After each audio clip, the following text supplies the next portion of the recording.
everyone. Purple Warriors. Let's go. Love it. Love it. Love it. Love it. I am Lisa Lopez Griggs. I am one of your co-hosts here at the F.E.E.D, and this is my amazing co-host.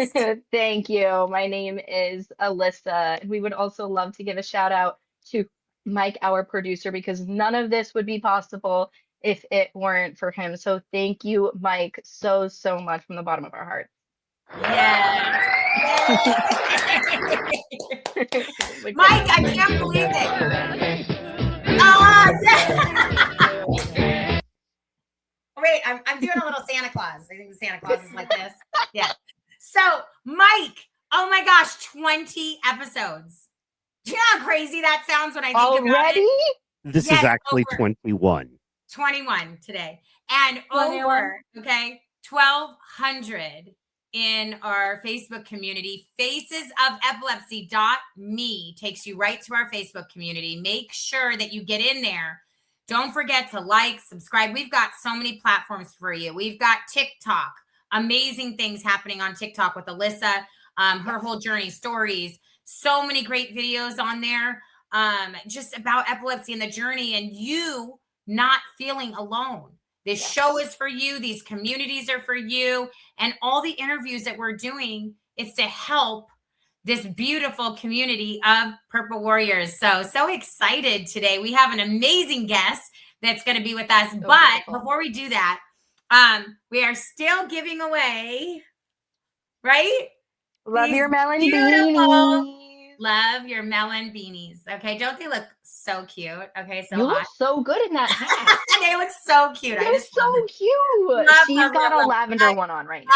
I love it. I love it. So anyway, we're giving away these beanies. Don't forget, like, subscribe, comment, keep sharing, keep posting. We know and we can tell who's doing what. Okay. So if we see that you're, inviting and you're commenting and you're really engaging with us, as a kind of your own little micro influencer in the Faces of Epilepsy community, then you are going to win a free beanie, shipping included. So we've got purples, we've got grays and blues and creams, and just so excited. So excited. Navy, yes. So excited. Thank you so much, Alyssa, for putting all that together. Why don't you tell us a little bit about Love My Melon before we have Love Your Melon, yeah. Okay, so basically, Love Your Melon started as a way to help kids with cancer, but I actually, because epilepsy is regarding your head, I was like, you know what? Let's see if this works.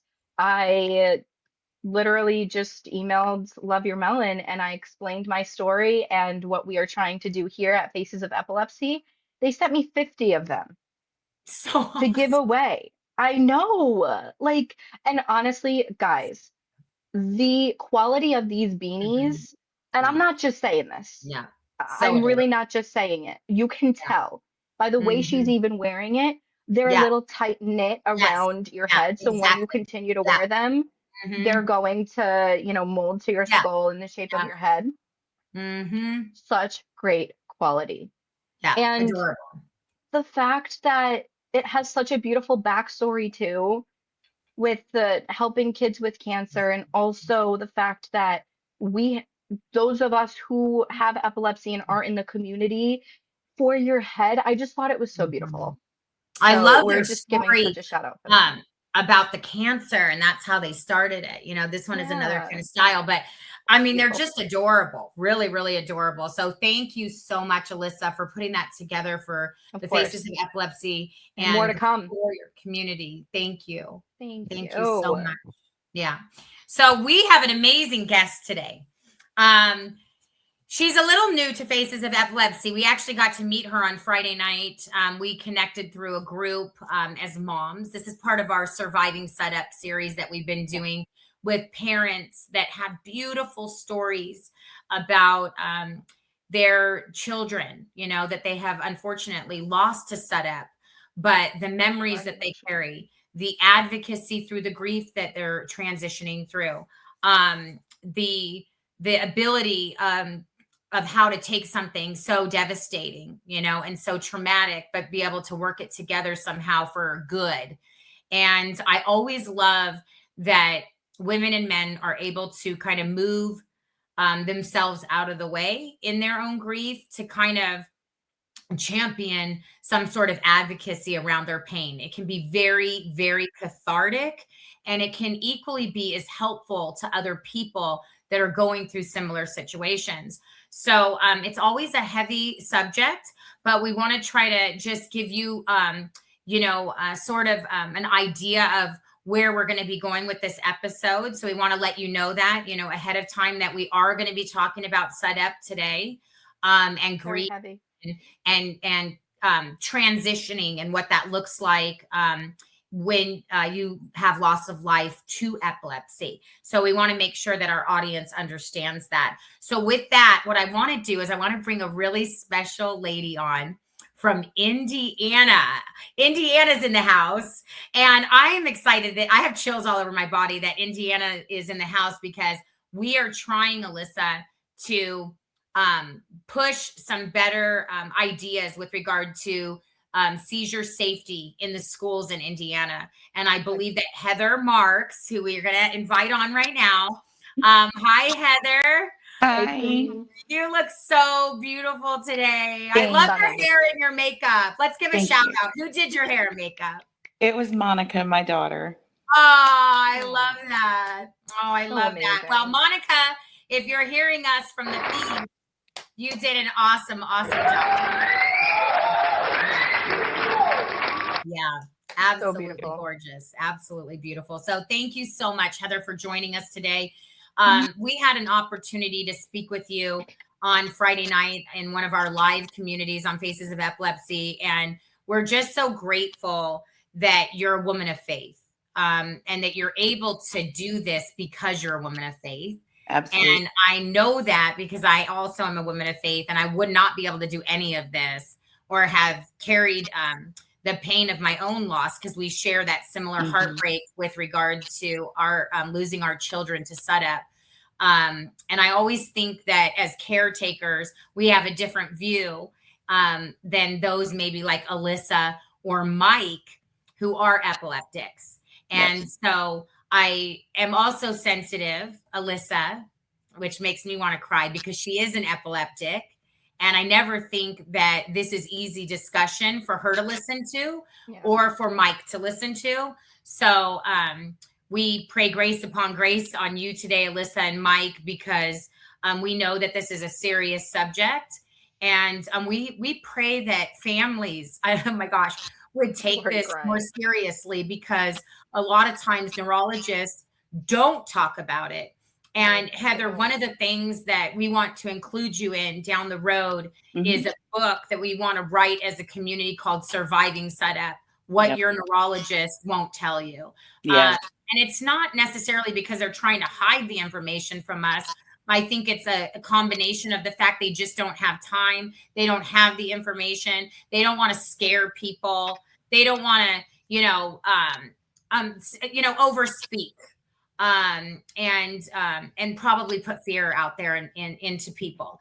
But I also think that we need to have wisdom, and we also need to give a platform and an opportunity to parents and caretakers that want to share their story, because they want to memorialize their children in a way that honors epilepsy, epileptics, the Purple Warriors, and the community at large, right? So would you say that's fair, Heather? I would say that's absolutely fair. Yeah.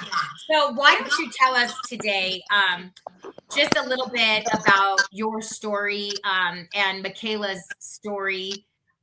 What was she like? And maybe when was she diagnosed with epilepsy? Sure. So Michaela was the youngest of my three daughters that I had previous to my current relationship. So she was my youngest biological child. And she was born 6 weeks preemie. She struggled into life, right?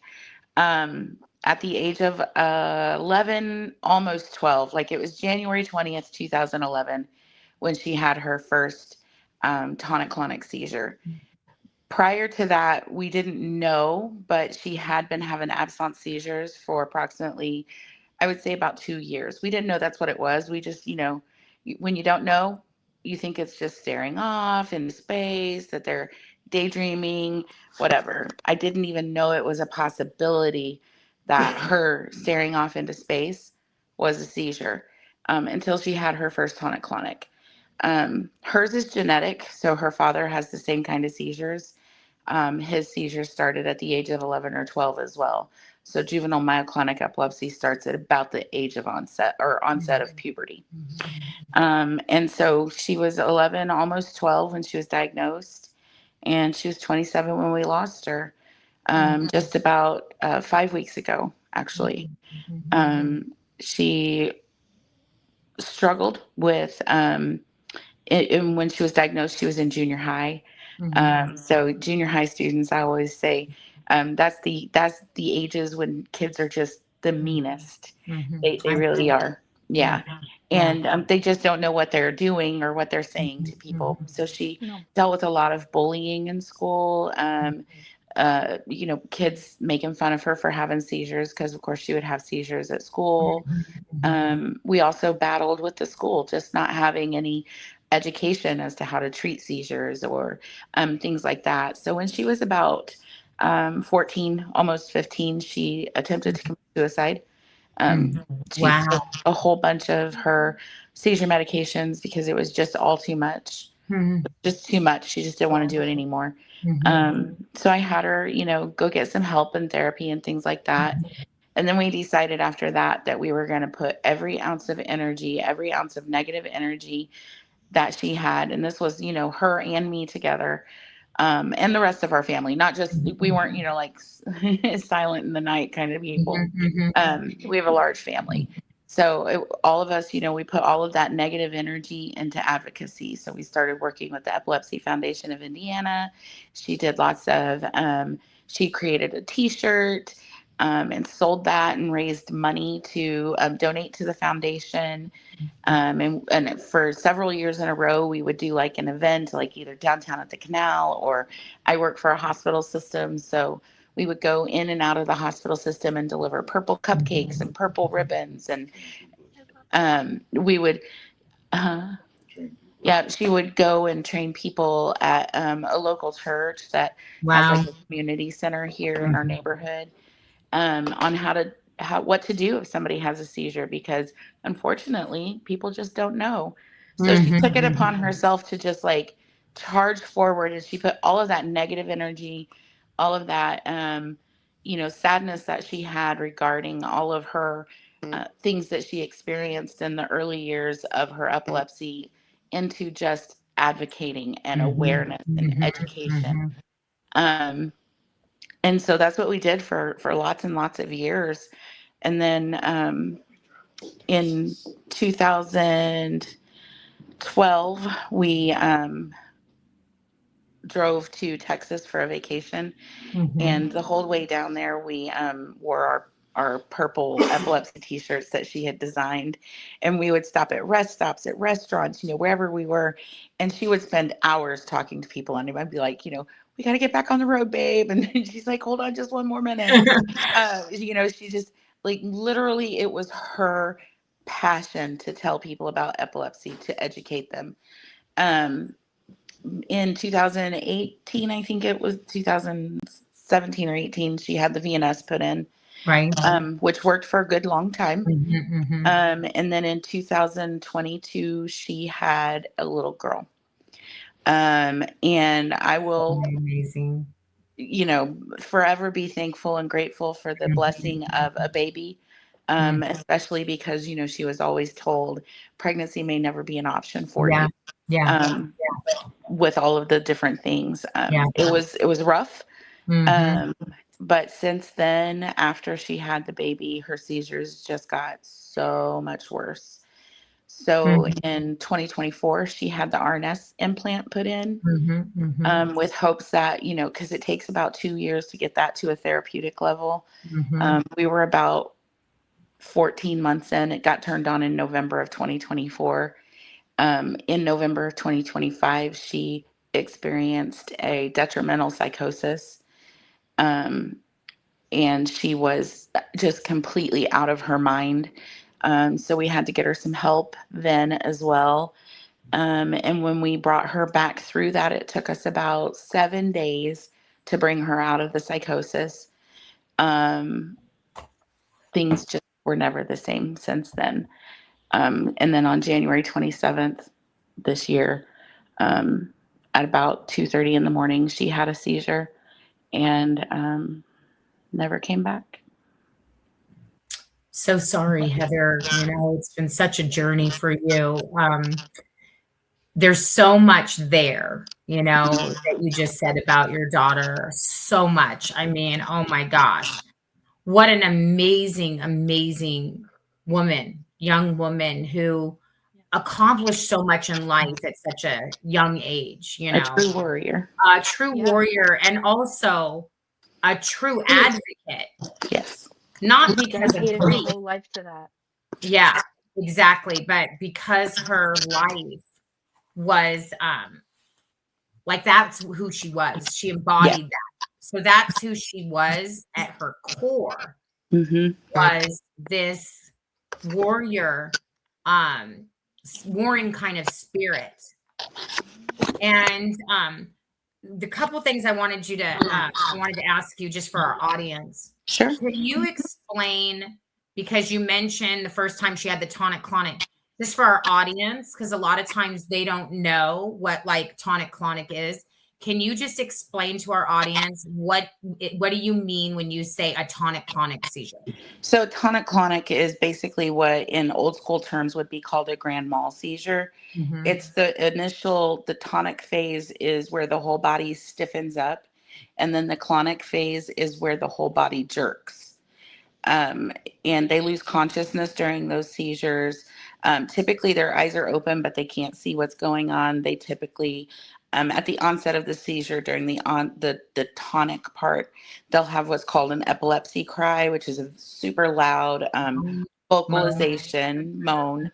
And then their whole body will stiffen up. And then after that happens, they'll go into the shaking phase of the seizure, where they will likely foam at the mouth. They could, at that point in time, clamp down. Their teeth might clamp down. They might bite their tongue.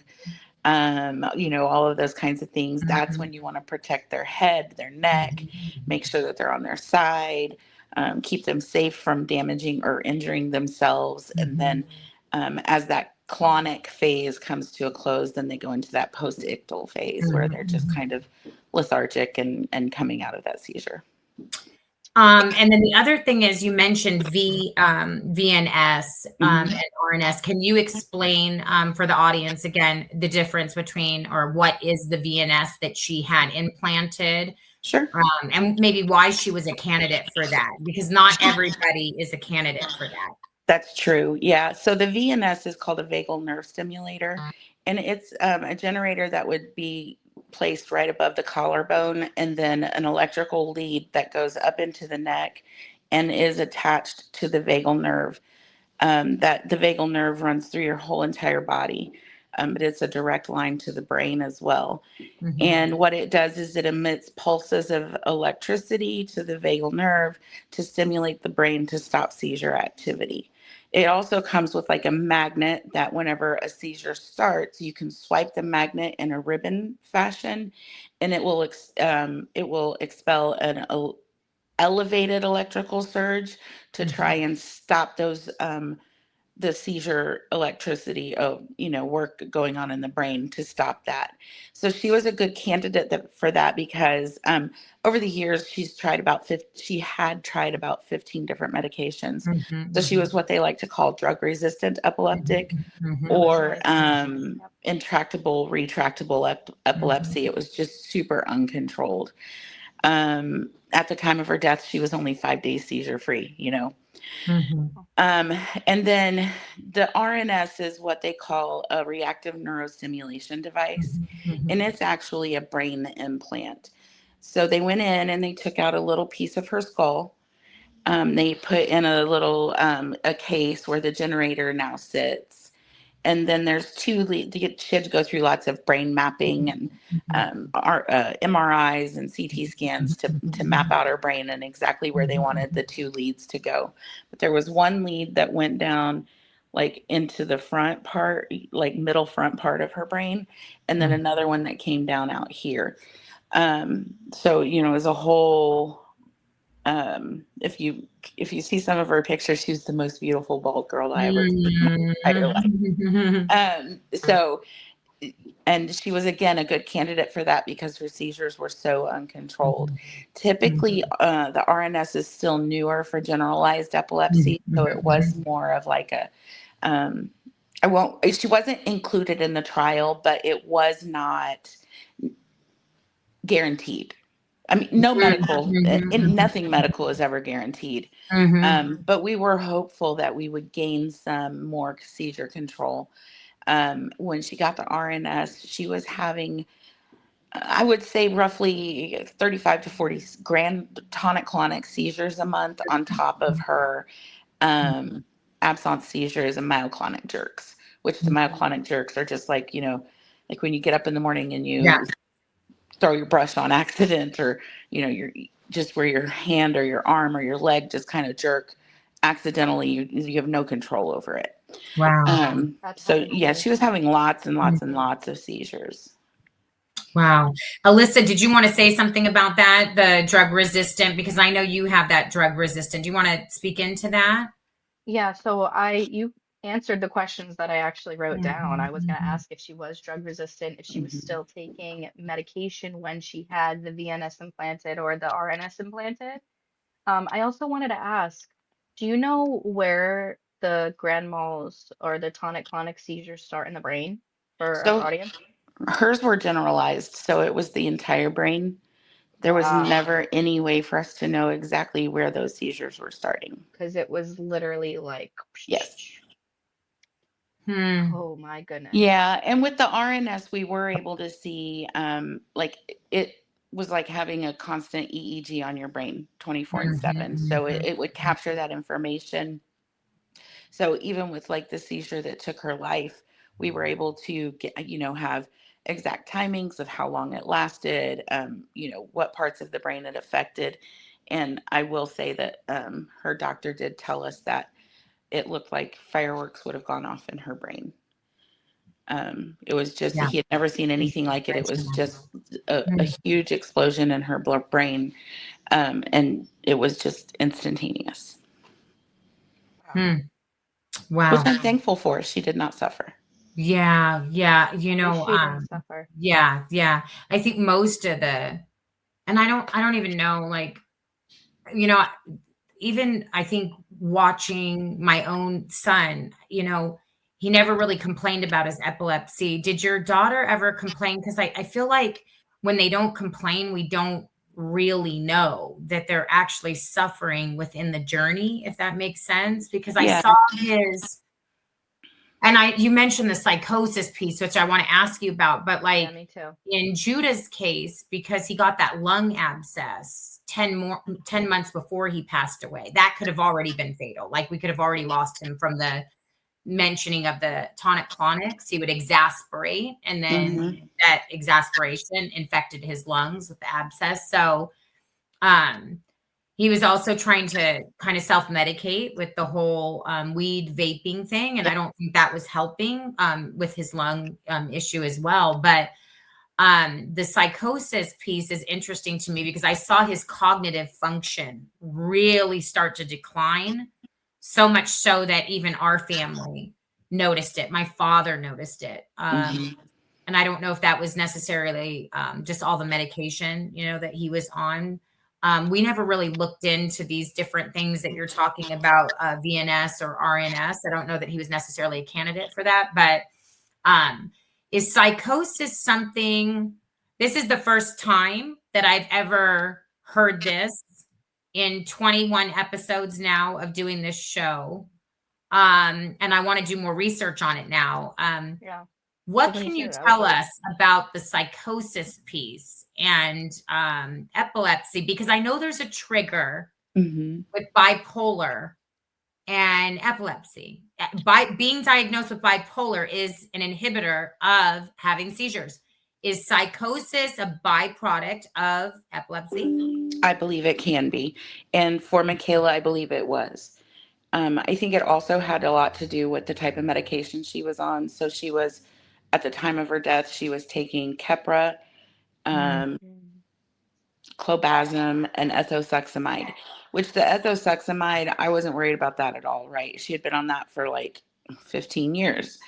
The clobazam is a benzodiazepine, and I think that there may be some hallucinogenic effects from that. And Keppra is just, I mean, it's good when it's good and it's bad when it's bad. Yeah, I And was the about to say Keppra that. rage that came along with that was astronomical. She was just a mean little kid when she was on it sometimes, especially because for a long time she was like taking 3,000 milligrams of Keppra a day. And when I tell you she was a little girl, I mean, she was like 100 pounds, 105 pounds, and 5'1". She was a tiny thing. So 3,000 milligrams a day of Keppra was a lot, but it was all that would control her seizures. So it was, we had to learn how to deal with those side effects. Now, in November, I think it was just a combination of a lot of different things. Poor nutrition. I think none of us realized she was going into a cognitive decline like she was. It wasn't until like 3 weeks after she moved back home with me that her fiance was like, "Hey, is she eating? Because I found a whole bunch of food hidden under the bed." And I was like, "You know what? As a matter of fact, I've been making sure that she's been eating." So I was cooking her 3 meals a day, and making sure that she was eating. And when she wasn't able to eat because she'd had a seizure and bit her lip or her tongue or, whatever, we were providing her with protein shakes. One of the things I wish I could have gotten her to do was nutritionally eat a little bit more like fish and things like that, because she was just so against fish. She didn't like it. But it would have been so good for her with those omega, fatty acids and all of that. It would have really been good for her. But one of her biggest complaints, she complained about her epilepsy all the time. She had no problem telling you exactly how she felt about it. She hated it. She didn't want it. Nobody understood what she was going through. And I was like, you're right, baby. I don't know what you're going through. Sorry. Yeah. Okay, that's what we're here for. I don't know what she's going through, but I know what I'm going through watching you go through it. And Yeah. that's hard too. Yeah. And so we eventually did come to a middle ground in that understanding, while we were working on getting her out of that psychosis, because I had her in therapy. And cognitively having a conversation even like this with her was not possible. So, oddly enough, in January, we had been to the doctor's office like 2 weeks prior to her passing. And he was like, let's get her in for genetic testing. Let's get her in for neuropsych evaluation so that we can do the cognitive reasoning, see where we're going, what kind of services we can get for her. Because little things like she was sitting down trying to do a puzzle with her daughter and she couldn't put a puzzle that was meant for a 3-year-old together. And it broke her heart. It just broke her heart. It broke our hearts too. So, things like that, like she could do the big things, like she could change a diaper. That was no big deal. Yeah. She could help her daughter get dressed, but she couldn't cook a meal. It was too many steps in a row, and it was a lot of too brain much. power. Yep. Yeah, there's Too a much lot of brain power. power. Understood. Yeah, a lot of brain power that Yep. that goes into certain tasks. Some of the things that we do in life are very mindless. It's important to remind ourselves of that. Driving can be very mindless. It's almost second nature to those of us, that drive. There's other things that can just almost seem mindless to us, and there's other things that take real brain power. So, yeah, I understand that for sure. So, and that was going to be actually my question is like, as a parent, how was that for you as her mom to see her become a parent? Oh my gosh, it was the most, Actually, the whole process, right, was like I lived in fear the whole time. Yeah. Yeah. Because you I've just never experienced. know what's going to Yeah. happen. But I was so excited for her to finally get to experience motherhood. It was the only thing she ever wanted, and she thought she would never get, was to be a mom. So amazing. Yeah. So I was Praise so God proud for of that. her. Yes. I'm just going to say, you know what? Thank you, God, that you allowed her to have that experience this side of heaven. Thank you so much, God, Absolutely. for that. Thank you for Absolutely. the gift of creation. And thank you that she got to experience that. Oh, thank you, God, for that. That's beautiful. Yeah. Amen. Because yeah. Well, I didn't want to cut you guys off about what you were saying, but I I really do feel for you, Heather, and everything that's been going on. And I wanted to say, like, we do realize those who have epilepsy that we're cognitively declining, and I feel for her. Yeah. And being a parent now, that she was being a parent now, she probably had a lot more pressure on her as well. So it maybe got into her. And I'm so happy that she was able to have a baby, because that Yeah. honestly, even just looking at the baby Mhm. made her day. Mhm. Constant, like having that baby there, the joy that it probably brought for her, that I Absolutely. know it brought for her, is amazing. Yep. And being a parent of somebody who lost their kid, I have no idea how Yeah. that feels. But being the daughter of somebody who is, who is fine, but just seeing my mom go through Yeah. a lot of the hardship, having to deal with somebody who has epilepsy, what you were saying before about getting into little like tiffs with each other, I I feel that so hard. And I have told them that they don't understand what I'm going through, even when they try and say, we understand. The moral of the story, it's they don't. And when you Mhm. said that, I was like, yeah. And it's the courage it takes to come on here and explain your story, Heather. We really give you so much love. Oh, thank you.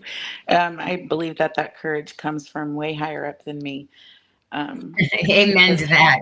there are a lot of days when I just want Amen. to curl up in my bed. And actually, this morning I didn't even want to get out of bed and take my son to school. So, Yeah. but Yeah. It's something you gotta just do what I gotta do.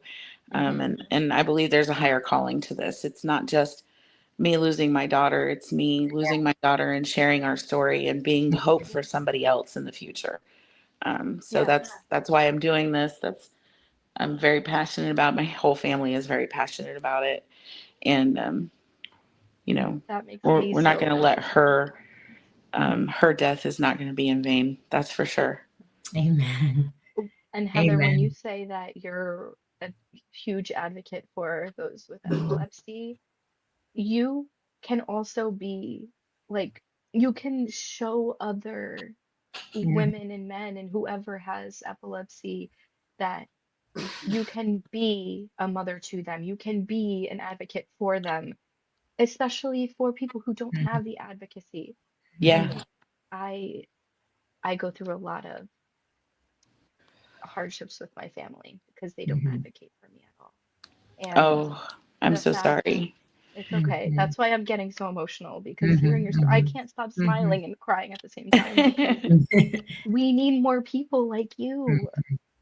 I'm sitting here with Lisa. We've done 21 episodes of this, and I see everybody posting it. Heather, the fact that you're on here and posting it and advocating, and I don't even see my family here. So I really, really appreciate what you're doing here. Oh, it's honestly, it is truly my pleasure. I couldn't imagine doing anything else, if I'm being really honest. If it wasn't epilepsy, it would be something else. Yeah. Because I feel so deeply that those who can't maybe speak up for themselves, who feel unheard, who feel misunderstood, Yeah. need somebody to just be compassionate enough to say, I might not understand what you're going through, but why don't you try to explain it to me? And then let me tell you what it looks like from my point of view. Yeah. And then that's where you make bridges, and you build advocacy, and you build education, and you build resources for people who otherwise wouldn't have them. And You the know, way I that you want to, communicate is so yeah, I want to beautiful. say something to that is so beautiful about just um, seeing my own story in you, you know, Heather, which is really such a blessing for me. Like I see, we're so, just seeing myself in you is so inspiring for me.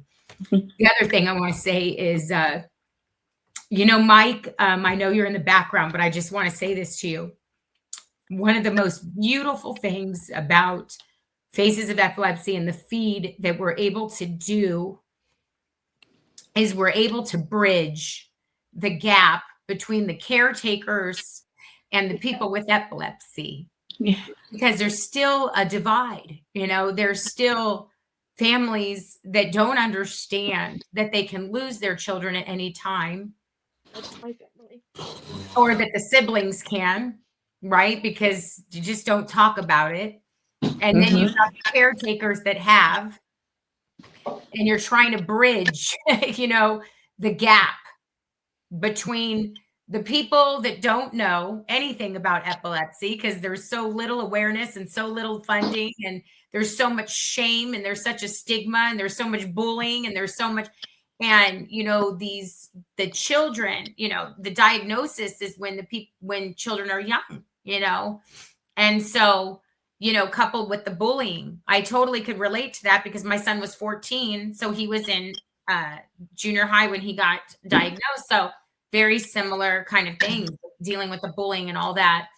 And so much of his life changed when he was in junior high. That's when everything started to change, go downhill. I'll just tell you that right there. Okay. The friends changed everything. And they just grow up so fast. But I just want to thank God so much for this like bridging that's happening between the epileptics and the caretakers, because that's what I'm seeing, Mike, take place right before our eyes. Is this platform is being used to be able to share these stories, so we can close that gap, so that we can you know, break through and make that gap with regard to stigma smaller. Yes. And And that's so beautiful. that's what needs to take place. And the only way to do that, and we say it over and over on the show all the time, is we have to educate. We have to keep educating. We have to keep My family needs more educating education. the parents, the siblings, the caretakers, the epileptics themselves, you know, the whole community, and even the world needs to know this and needs to have this show. It's so apparent to me. Really It is. is. I And agree. I love how it's slowly but surely educating. And that was because when you were saying we need education, yeah, we do. And it's like, how do we educate families and siblings and all of these people who are either caretakers of epilepsy or have epilepsy themselves? How do we do that? And yes, we could do a podcast. And because I my family does help when I do have an episode. And obviously, like they don't understand what's going on though, because for me it started so randomly when I was 22. So I think that they're still in denial a little bit.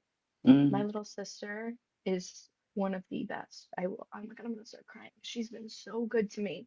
I feel like she's really the only one that understands where I'm coming from. And like we just need more people like you guys to advocate and to bridge the gap, because I'm able to communicate freely with you guys my hardships. I'm not necessarily able to do that with my family yet, I should say. I do understand that my family does have a lot going on, especially my mom, like dealing with her child who has epilepsy. Like I don't understand what that's like. So I'm happy that I have you guys to kind of bounce off of, because my mom told me once, my mom flat out told me that she doesn't want to hear anything about it. And I Mhm. had her in therapy with me at one point, and she explained it to me.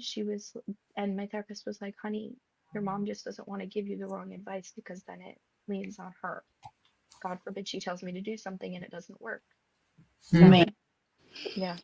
let And me just, yeah, go. well, I Mhm. was going to say, I took it upon myself from the very beginning, when Michaela was diagnosed with epilepsy, like, let me learn everything I can, to the point Mhm. that in my college courses, I was doing studies on data analytics, but somehow or another, I always figured out a way to bring epilepsy into like the papers and the things that I was Mhm. writing. I just wanted to learn as much as I could so that I could be Mhm. the best advocate for her. So, and then when I went into the doctor's office, where I never missed a neurology appointment, not ever. And so when I Mhm. would sit across from her neurologist and we would talk to each other, and I could understand what he was saying without him having to use lay terms or Mhm. break it down for me. Like, I understood it from the medical perspective, um, so that we were all on the same playing field. And I think Mhm. that, maybe I'm a unicorn, and I'm okay with that. Um, I love it. but You are a maybe not unicorn. all parents have gotten to that point, but I think they even Mhm. Yeah, will. I know. So just keep doing what you're doing, and Yeah. um, you know, your advocacy actually will work in your favor with your family. Thank you. Mhm. And I Yeah. honestly really do feel that. And sometimes when I do share my story on the feed, I feel bad for talking about my family like that, but I don't mean it in like a rude way. I Yeah. just want them to see me and Mhm. advocate for me more Mhm. because I feel like I'm doing all of this myself. Yes, sometimes they take me to the appointments, but they don't understand what's going on. We don't understand what's going on. So we need Mhm. people like you guys. Yeah. And Yeah. like being on this, like being on the feed and running the feed in Faces of Epilepsy, it really has taught me that I am capable of doing anything that I set my Hmm. mind to. So it's such a beautiful eye-opening experience for those who have epilepsy and for those who are advocates. So I Yeah. appreciate you so much. I think, Heather, I think as a parent, when I was thinking about what you were saying about being with the neurologist and appointments and different things like that, I think as a parent, I always saw epilepsy as just an isolated seizure event, meaning that I was gonna didn't ask. even realize there were so many Hmm.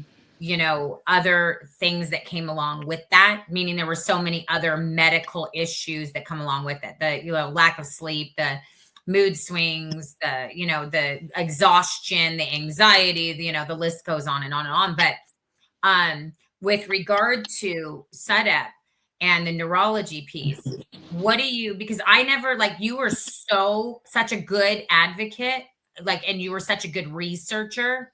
Hmm. Just as a mom, I didn't do that. I just kind of trusted the doctors, that they would be able to guide us, in the way.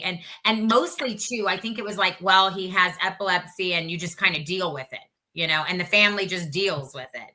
And they didn't really have a lot of answers either. It was like, here, take this medication and hopefully this helps. And if it doesn't, just take more. Right. Yeah, And they don't have I'm any wondering research to now, actually help. knowing what you know about all those neurology appointments, the whole journey, and basically surviving SUDEP, and coming out on the other side of that, and now being such an incredible advocate for this community. What do you wish that parents and neurologists knew about SUDEP now? I've really put a lot of thought into that question, and I think it's unfortunate, but I don't know that there's anything more that we can know other than, so with my neurologist, or Michaela's neurologist, I would Mhm. say he was really good about telling us that it was always a possibility. Mhm. Mhm. 1 in 1,000 doesn't sound like a lot, but it's a Mhm. lot. Mhm. It's a lot. Mhm. And It's a lot. we talked about, ways that we could prevent it. Don't let her have this. Don't let her have that. No fluffy pillows. No.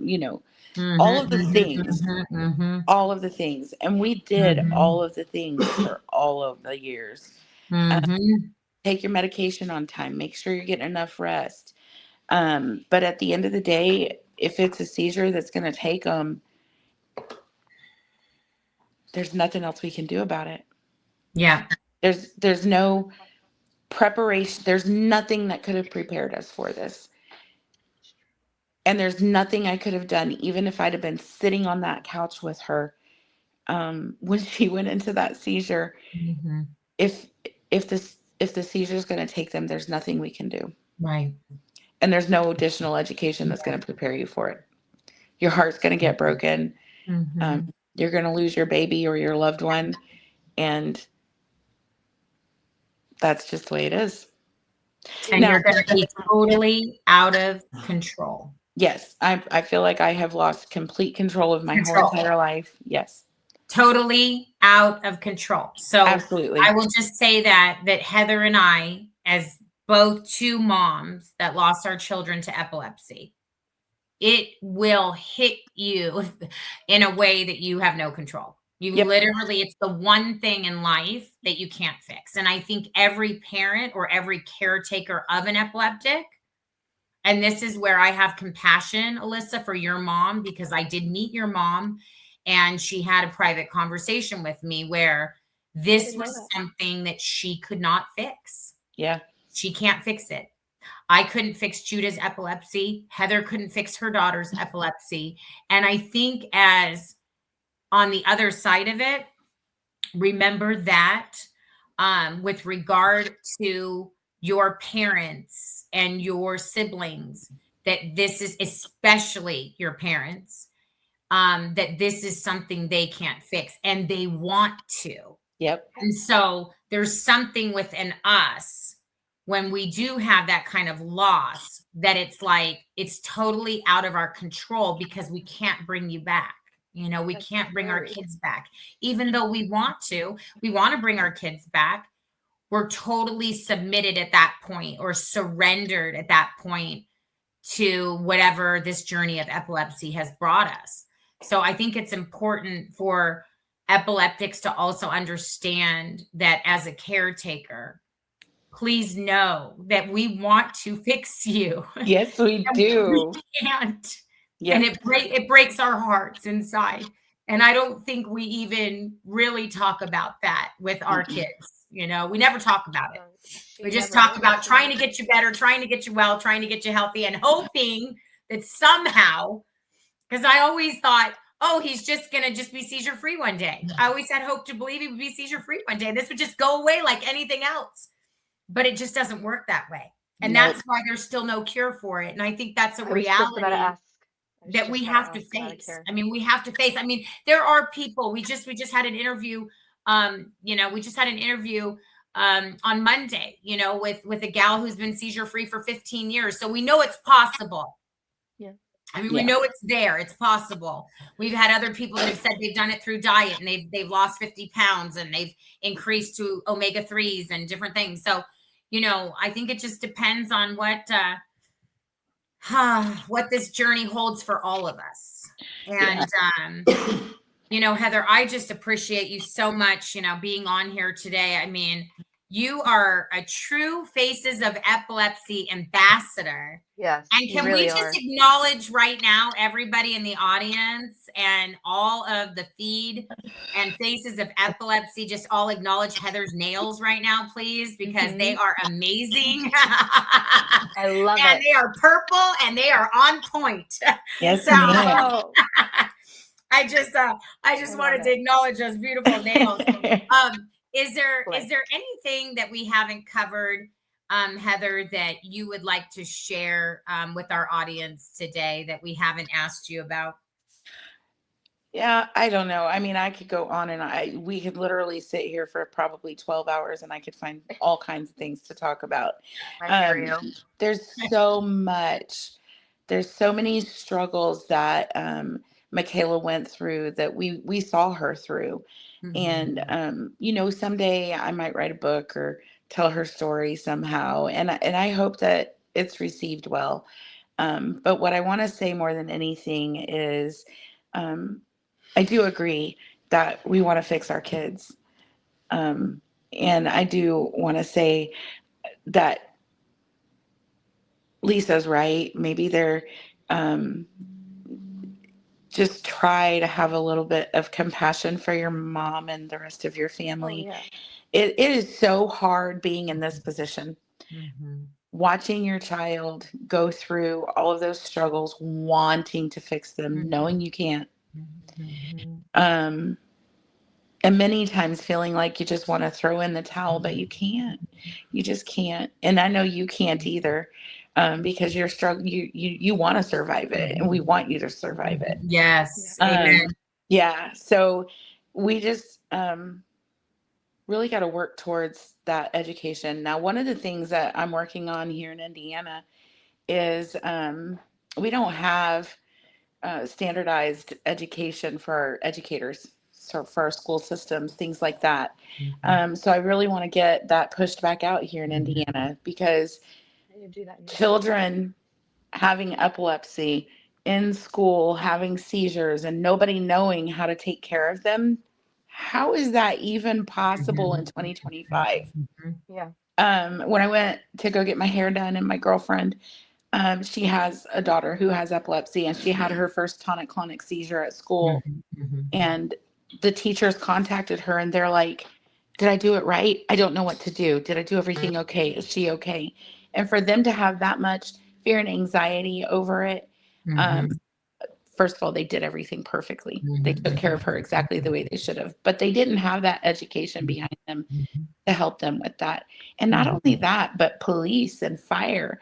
And a lot of times our first responders are not trained, on how to deal with seizures and epilepsy, and that post-ictal phase where somebody could come out swinging, and they're not trying to fight you. They just are trying to come out of a seizure. Michaela used to say, don't touch her. She would audibly tell you, please don't touch me after a seizure. It feels like every time you touch me, it's like pinpricks all over my body. Yeah. Yeah. Please don't touch me. Because it felt like her whole body had been electrified. Yeah.